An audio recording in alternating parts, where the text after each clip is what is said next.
Hello and welcome, friends. In this episode, we will speak of MACO Diplomat, a fountain pen made in the early 1970s in communist Romania in the town of Sibiu. Very, very interesting, my dear friends. My country during communist period had lots of projects that were practically copies of famous designs from Western Europe. And this is the case with the MACO Diplomat, where MACO Diplomat resembles quite a bit with the Montblanc 32. But before I will show you the resemblance of those two pieces, let me show you a prototype made in my hometown of Brasov.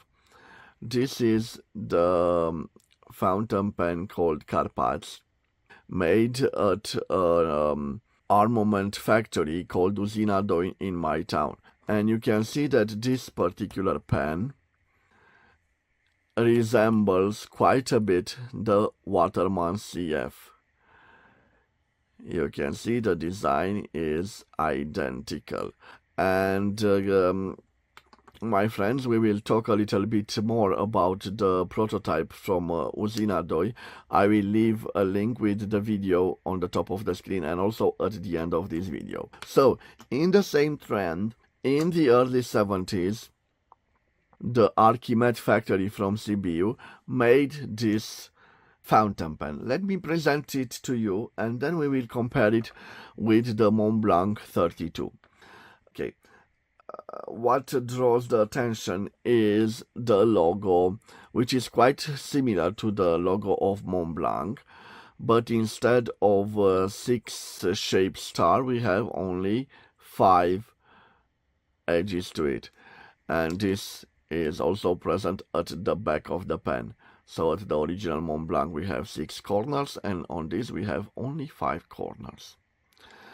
A distinctive feature of the Romanian pen is this band that goes between the barrel and the turning knob, which is not present, interesting, on the Montblanc.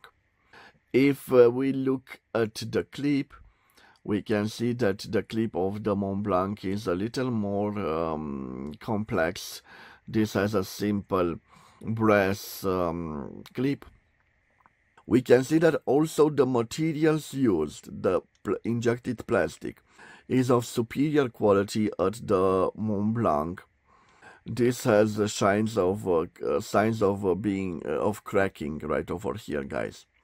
At the Montblanc, we have number 32 and Montblanc engraved at this ring, but at the Romanian copy we don't have this branding. If we open the Montblanc, we can see that this is the version with the steel nib, because there were also versions with 14 karat gold nib, and this is a semi-hooded nib, and we have also here a ink window. If we open the Romanian copy, we can see the same semi-hooded nib. This is the Gusa nib, a steel nib gold-plated, and this somebody put material to cover a crack over it, and I did not have the chance to clean it. And you can see the same interesting ink window, which has a double function also at unscrewing the cap. This is also a piston filler. And interesting, guys, on some versions there is something written here, MACO Diplomat, but not in this case. And guys, believe it or not, some versions of the MACO Diplomat have a fully opened nib. So another design of this ending. Probably the Germans from Montblanc heard about this, I don't know, through some ways, because there was the communist economy was quite closed. Probably Archimet exported this pen, but maybe they exported this pen in DDR, East German Republic, and Westerners find out that, look, a product from Romania stole our identity, and maybe those from Sibiu were notified and they changed a little bit the ending of the design.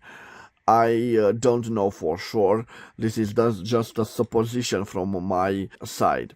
Okay, let me continue. So I already shown you this. I don't know if the piston is functional. Definitely it had a piston. And if I'm not mistaken, yes, on this is not functional, the piston. It needs some work. Again, the quality of the Romanian-made products was not so good, especially in the 1970s when this fountain pen was produced. Okay, guys, I will leave its dimensions on the screen, and we will do also a writing sample. But let me change a little bit the angle of the camera like this.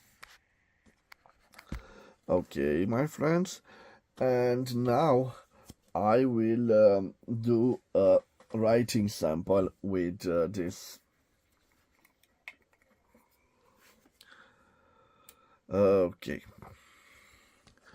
I have here my notepad with German Herlitz paper. Yes, and I will do right here the writing sample. For the writing sample, I have this Pelikan Königsblau Royal Blue 4001 ink. And guys, I will write a little bit with the Romanian pen. And then for we will do also writing comparison with the Montblanc. So the pen poses like this. I don't know how this nib will perform. We will see. You can see it's not in a perfect shape. Let me dip it in ink. And I have here a MACO Diplomat. This was made in Romania in the early 1970s.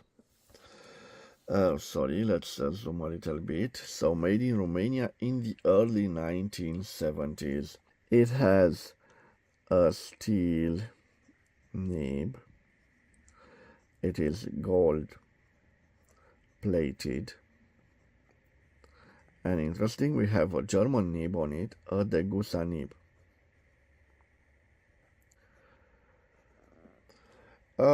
It writes quite nice. I wasn't expecting this, so let me test.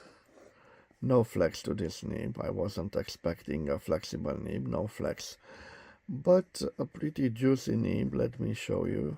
Yes, line variance. Here I'm not applying pressure. Here I'm starting to apply pressure, and you can see no line variance. I think it does the signatures quite nice. And let me test if we have some reverse writing capabilities. Reverse writing. Definitely yes. If in normal writing it writes like an M for a medium, in reverse writing it writes like an F. Okay, but definitely it can reverse write. Let's talk about the quick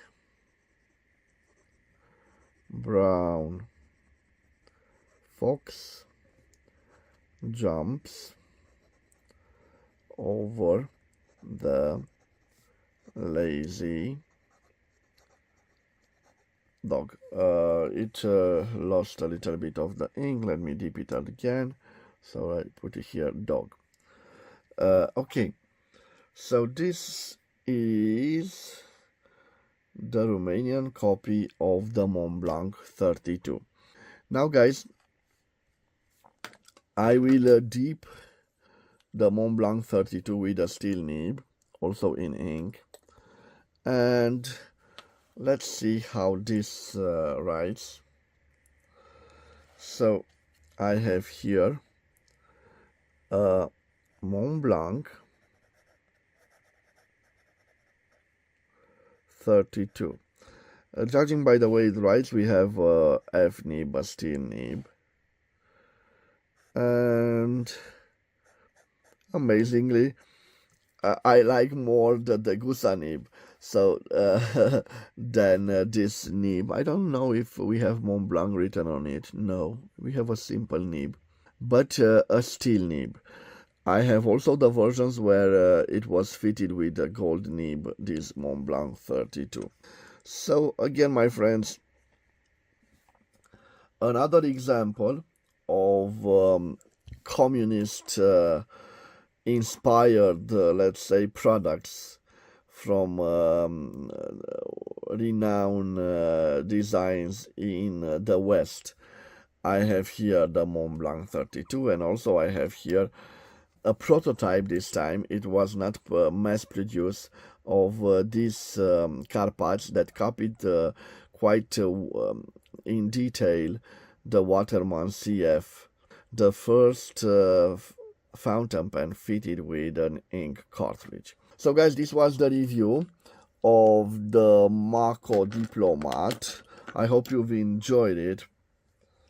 If you've enjoyed it, please subscribe to my channel. I have a little bit of an accident here. So if you've enjoyed it, please subscribe to my channel for more interesting content of fountain pens. I will see you tomorrow with another interesting episode. Till then, bye bye, my dear friends, and God bless you all.